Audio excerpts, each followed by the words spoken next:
ओम शांति। आदि रत्न इस पुस्तक में आज हम पढ़ेंगे आदत अदालत में डाल देगी।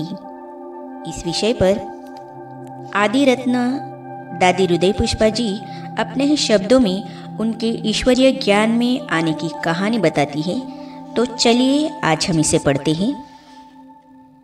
प्यारे बाबा ने मुझे सुस्ती पर बड़ी युक्ति से जीत पहनाई। मैं रोज अमृत वेले उठती थी, परंतु नींद के झुटके खाती रहती थी। मैंने बाबा से कहा, बाबा आप तो कहते हो यह सहज राजयोग है, परंतु इतनी कठिनाई क्यों होती है? नींद के झुटके खाने से तो अच्छा है मैं जाकर सो जाऊं। बाबा ने बड़े रहम भाव से कहा, बच्चों चाहे झुटका खाओ या घुटका, पर उठकर जरूर बैठो। धीरे धीरे उठने की आदत पड़ जाएगी, फिर माया सामना नहीं करेगी। अगर सो जाओगी तो वही आदत पड़ जाने से फिर माया जीत पाने नहीं देगी और बड़ी आदत अदालत में डाल देगी। ऐसे कहकर बाबा ने तीर लगाया। मैं जागती ज्योति बन गई। एक बार मैं बड़े हॉल में सो रही थी, परंतु प्रातः नींद नहीं खुली। मैं सपने में देख रही हूँ कि बाबा से लाइट की किरणें बड़े जोर से मेरी तरफ आ रही है। मैं इसी में मग्न थी। अचानक आंखें खुली तो देखा बाबा और उनके साथ अन्य 2-3 बहनें मेरे सामने खड़े मुझे दृष्टि दे रहे थे। मैं शर्मसार हुई और उठकर चली गई, परंतु बाबा की उस कल्याणकारी दृष्टि ने मेरी आंखों से व्यर्थ नींद चुरा ली और मैं जागती ज्योति बन गई। बाद में पहरे की ड्यूटी के समय भी मैं निद्राजित बनने में सफल रही। इस प्रकार बाबा ने मुख से कुछ भी कहे बिना ही मुझे निद्राजीत बना दिया। ऐसे बाप का कितना न शुक्रिया अदा करूं।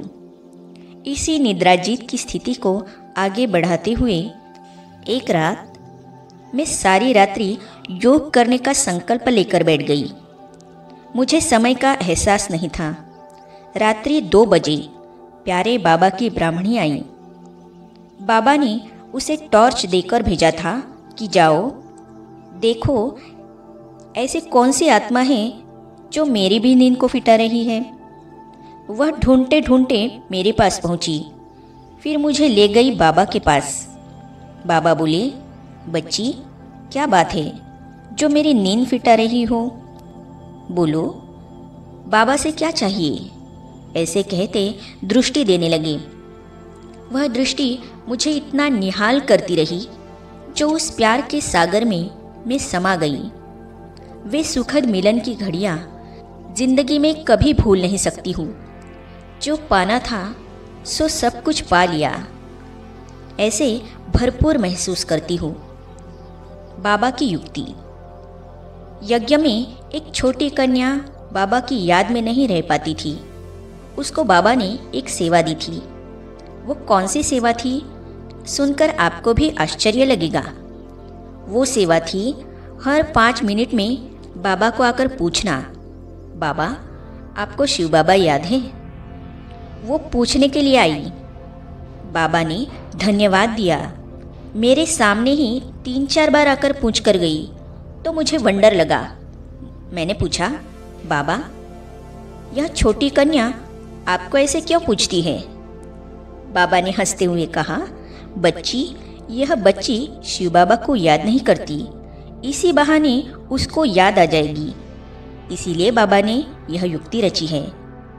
प्यारे बाबा ने निरहंकारी हो बच्चों के कल्याण के लिए ऐसी युक्तियाँ भी रची। अपकारियों पर उपकार। प्यारे बाबा अपकारियों पर भी कैसे उपकार करते थे, यह सब हमने बाबा के चरित्रों से सीखा। एक यज्ञ का पला हुआ भाई भागंती होकर यज्ञ की ग्लानि करता था। उसको मेरे द्वारा बाबा ने एक पत्र भेजा जिसमें लिखा था, आ लौट के आजा मेरी मी, बच्चे आ जाओ फिर से। मैंने जब उसे पत्र दिया तो उसने पूछा, यदि मैं जाऊँ तो क्या बाबा मुझे उसी दृष्टि से देखेंगे जिस दृष्टि से पहले देखते थे? मैंने कहा, हाँ क्यों नहीं, जरा पत्र देखो तो। उसने दोबारा पत्र पढ़ा और एकदम घायल होकर बाबा से मिलने चला आया। सामने पांडव भवन में बाबा खड़े थे। बाबा ने देखते ही स्नेह की दृष्टि देते हुए उसे एकदम गले से लगा लिया। मैं मन ही मन मुग्ध होकर सोचने लगी, वाह बाबा वाह, आप तो कितने उपकारी हो। जिसने इतनी ग्लानि की, गाली दी, उसे भी अपनाया। वह भाई भी कहने लगा कि बाबा सचमुच भगवान हैं, जिसने मुझ जैसे पापी विकारी को फिर से अपना लिया।